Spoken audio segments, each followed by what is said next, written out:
Tonight's podcast contains frank talk about violence and human sexuality.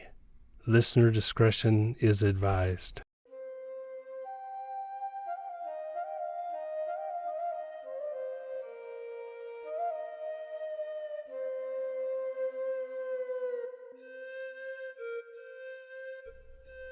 I vow to carry this vision of friendship to all peoples. A way of life story from the camp people.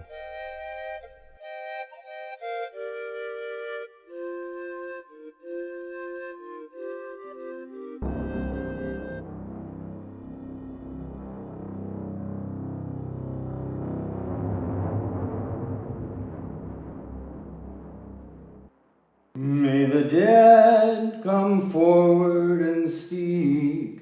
May the dead come forward and speak. Moonlight, moonlight over the waters. Moonlight, moonlight into the trees. Owl would dream himself down to the creek. Crayfish would dream himself into the trees.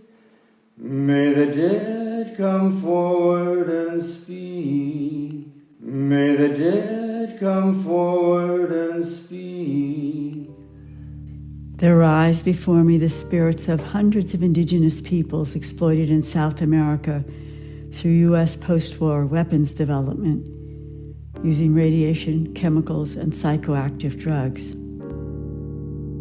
Anthropology has a long history of militarization, as in the dislocation of American Indians in the colonial period, the management of Japanese internment camps in World War II, and the development of human terrain teams for the invasion of Iraq.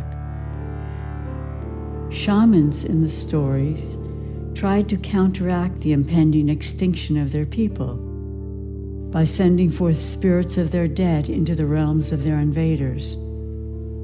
In so doing, they might re-enter human life with their lineage intact. I invite you to welcome the spirits. We begin with the camp people's story. I vow to carry this vision of friendship to all people. This is my favorite story. It reveals the miracle of restoration by the most horrific assailant. May the dead come forward and speak. May the dead come forward and speak.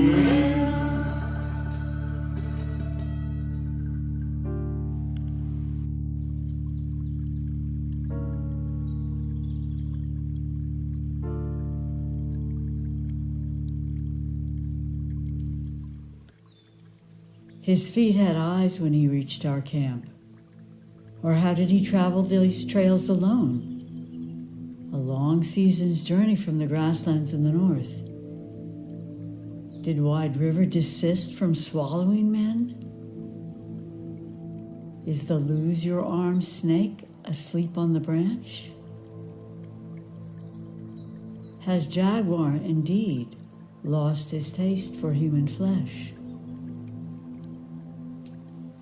Yes, surely his feet had eyes, and his eyes were like fists, and his hands were like mists to which all things are palpable. And we waited, and we fed his hunger, and we gave him rest.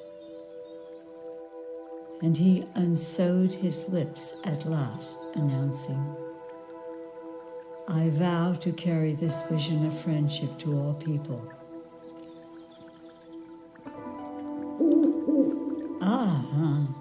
His story begins with a woman. Or isn't he a man? His story begins with a woman, of course. He knew where to find her, all alone, on the night her constellation reached its zenith in the sky. Oh, yes.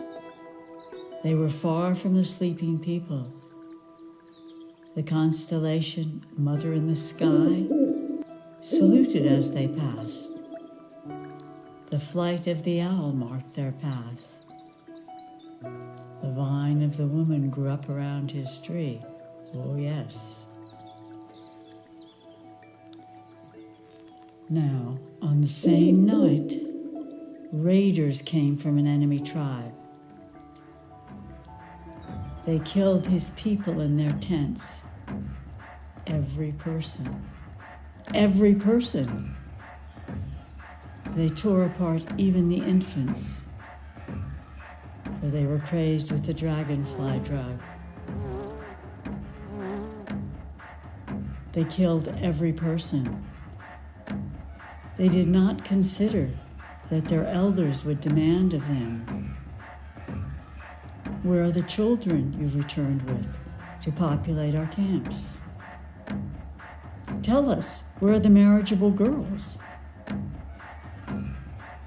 They did not consider, no, but they killed every person and tore apart the meat.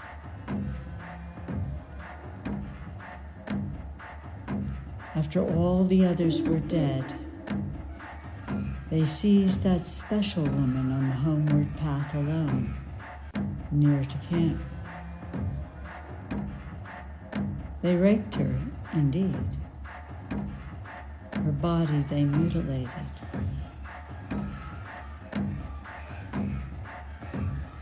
Now her lover was following on the homeward trail, 2 owl calls behind her. When he peered through the brush, he saw the raiders discarding her body parts.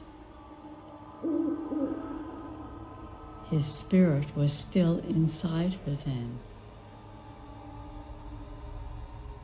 He saw the raiders had annihilated him. His spirit was inside her womb. They had annihilated him. He let fall his weapons in the bush. He discarded his clothes. Naked, yes, naked, he stepped out among them.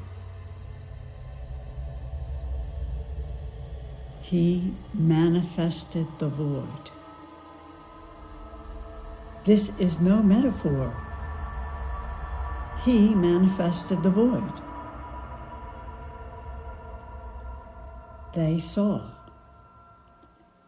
They saw emptiness. Quickly they fled that place. In the morning, one of the raiders remained in that place with the man who had been annihilated and the woman's body parts. He had sat all night beside the annihilated man, the man who brought this story to our camp. At first light, the one remaining raider rose. He cleared a space. He began to dig. In the presence of the annihilated man, he dug the woman's grave. The head shelf he carved out carefully. Her body parts he assembled and buried in proper position, kneeling, face down with her head on the shelf. He gave the sacred burial according to his own tradition.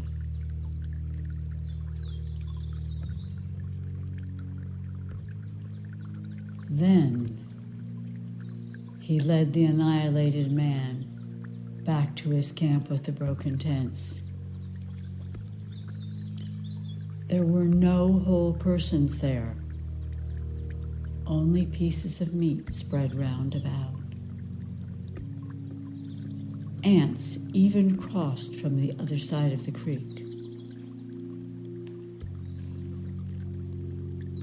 The raider who remained dug a wide grave. The body parts he laid inside it. All in a row the heads, all in a row the arms, all in a row the torsos, all in a row the legs, the feet. They could no longer be assembled into persons. He set in the grave also baskets of meal, the work of the women who were pieces of meat. From upstream he brought unbloodied water to sprinkle in the grave. He covered it with earth and with stones. A circle of arrows he staked around the grave, the arrows of the hunters who were meat. It was sundown then. He had labored 2 days. He gave the sacred burial chant until the sun rose up again.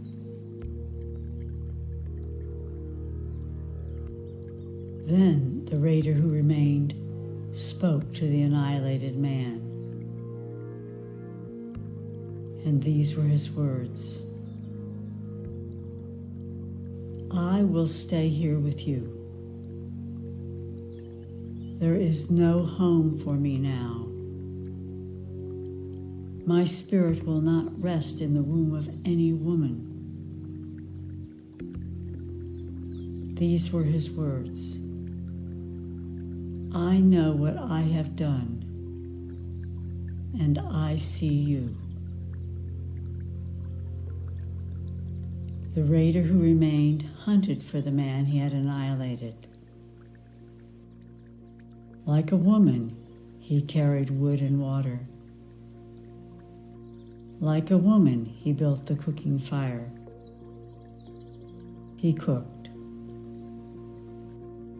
The annihilated man, he ate and slept. He did not speak. Heart stone of unbroken boulders was his kin. They passed the rainy season in wide silence. They were in that place with the broken tents.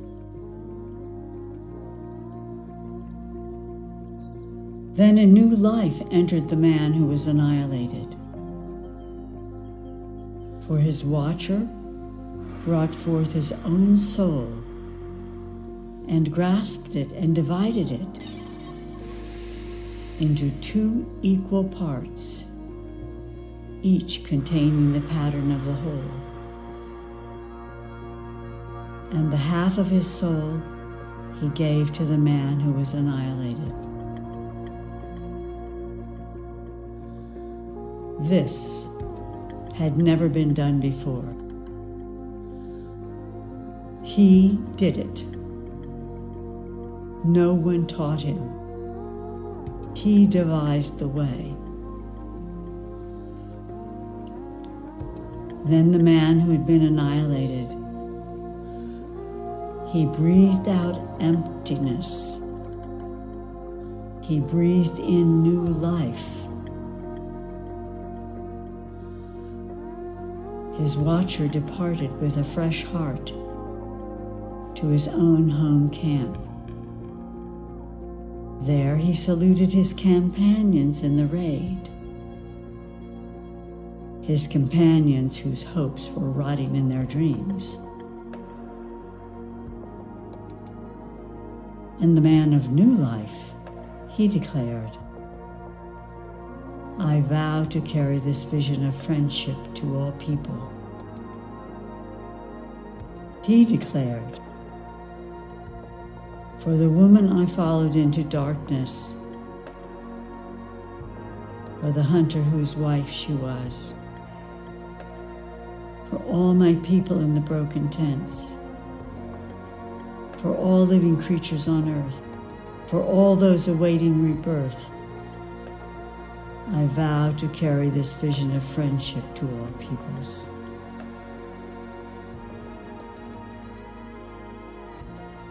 It is said, and it is true, You are summoned to the truth, and I bear witness for this man.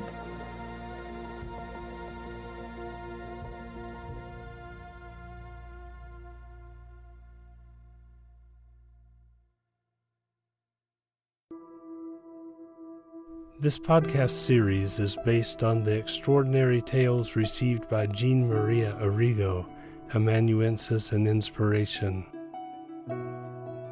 Tales Blown In on the Jaguar Wind is produced and directed by Westchester. Tonight's podcast was performed by Jean Maria Arrigo and John Kriegler, original vocal performance. Theme music by Westchester. Management support provided by Hal Brody. Sound design by Westchester Expressive Arts. This podcast is made possible by a generous donation from the following: Norman Wong, Dick Martin and Cindy Ballantine, Chin Chin Wu, Miriam Herb Allen, and Hal Brody. All rights reserved. 2023, Jean Maria Arrigo and Westchester. Thank you for listening.